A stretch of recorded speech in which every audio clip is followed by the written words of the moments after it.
So,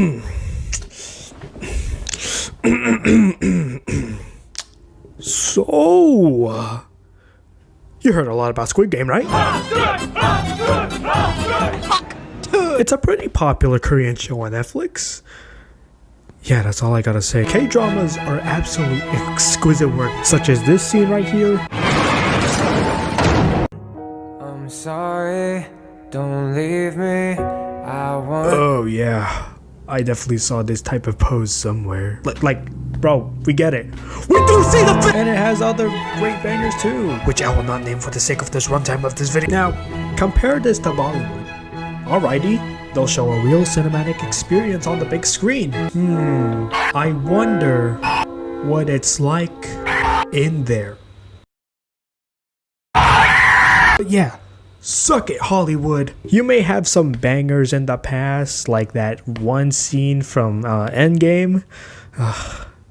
But did you offer that one scene in the trailer of RRR where that one person kickflips a whole motorcycle just to carry it around? And oh my god, can we talk about the transitions? Like, holy crap! Marvel could never! Telenovelas, they're cool. I don't think I can talk about telenovelas, so I'll talk about the sister country of it. My country.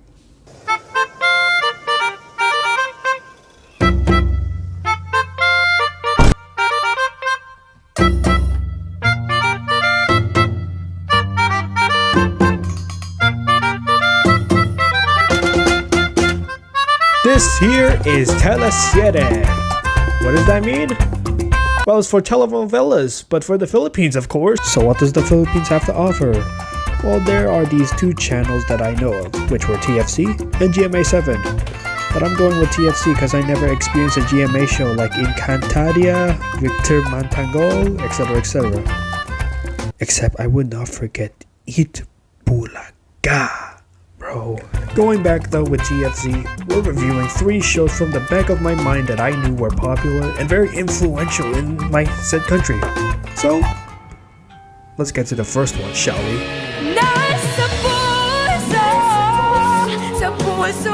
Karenang Ginto is a Filipino drama that aired on October 7, 2018 and wrapped up in February 7, 2020. And I gotta say, the hype for the show was kinda unreal in the Philippines back in the day.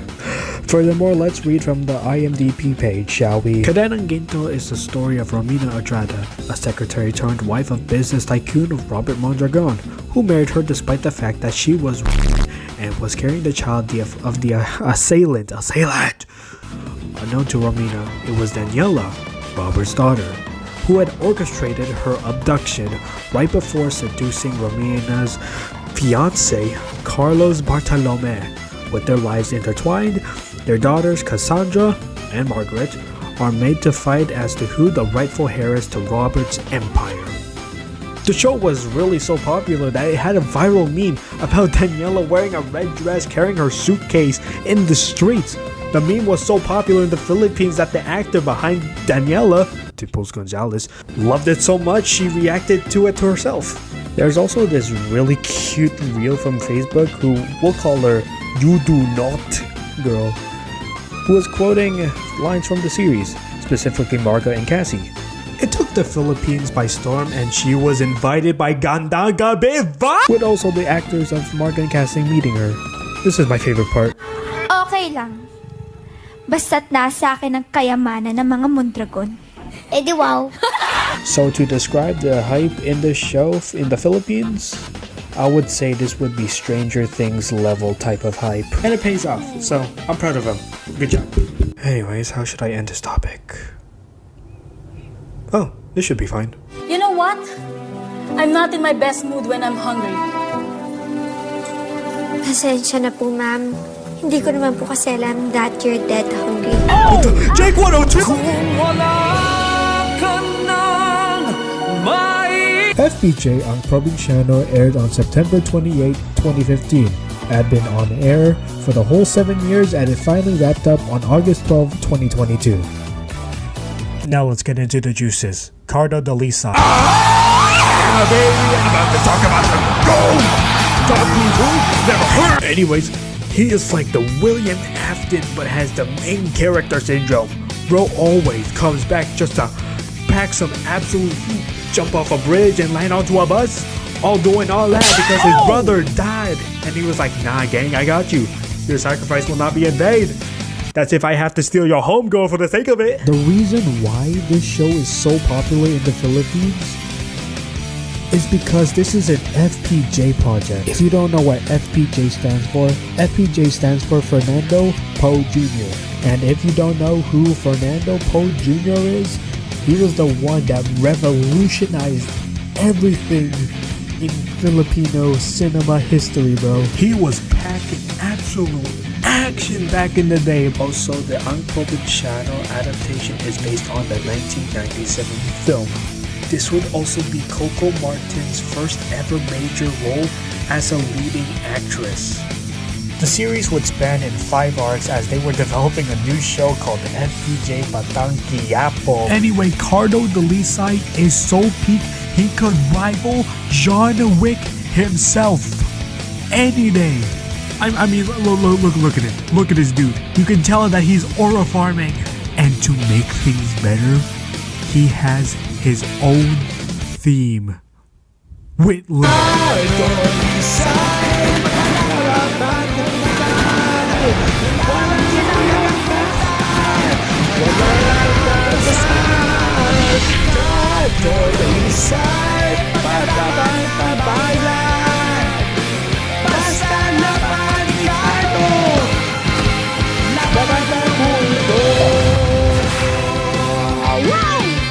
That's how I'm gonna end my topic right here. Whew.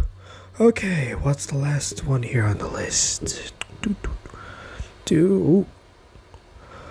Fuck.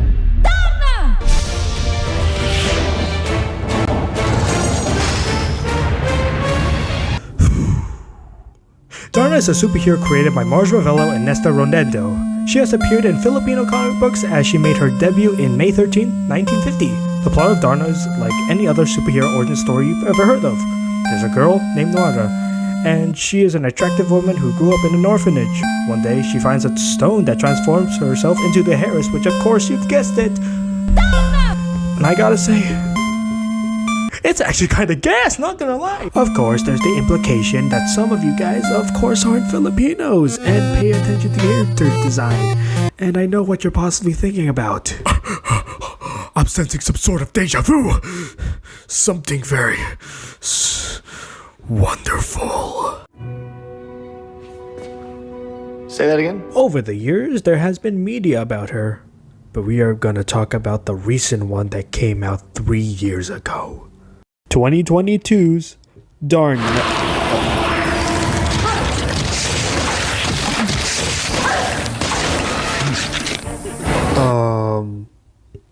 Well, that just happened. Yeah, my problem isn't about the show itself, but about the... It's better if I show you myself.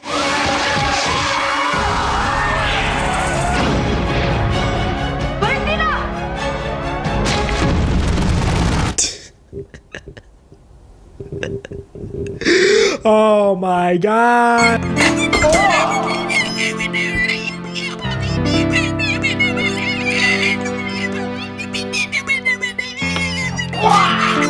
Step outside, No! This is the part where it had broken me at this point. I cannot fathom how hilarious the CGI is. The fact that it shows that Filipino CGI hasn't evolved at all, it just makes the show feel like it's so bad that it's really good type of thing. To put even more salt into your wound, there was a 2018 teaser that looked miles better than what we are seeing right here. 2018! The fact that this was going to be a movie mind boggles me. You had the perfect opportunity. You had a good VFX team. And then you downgraded it to this CW type style. Oh my god, bro. Oh man. And then people will say, oh yeah, this is at least far better than the Victor Mantangle monster they applied. Which I agree. That it was very low poly. Looked like a PS2 character, if I'm being honest. But like, we're talking about Darna here. Okay. Calm down. I'm calm. To make a long story short, Darna is still a popular Filipino icon.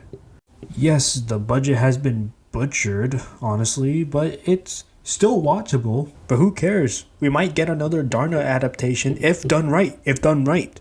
She has still a mass following, even if she takes the form of video games, comic books, TV shows, movies, etc., etc. If you want to check more about the Darna CGI, go check out Nico David. He does make pretty good points there.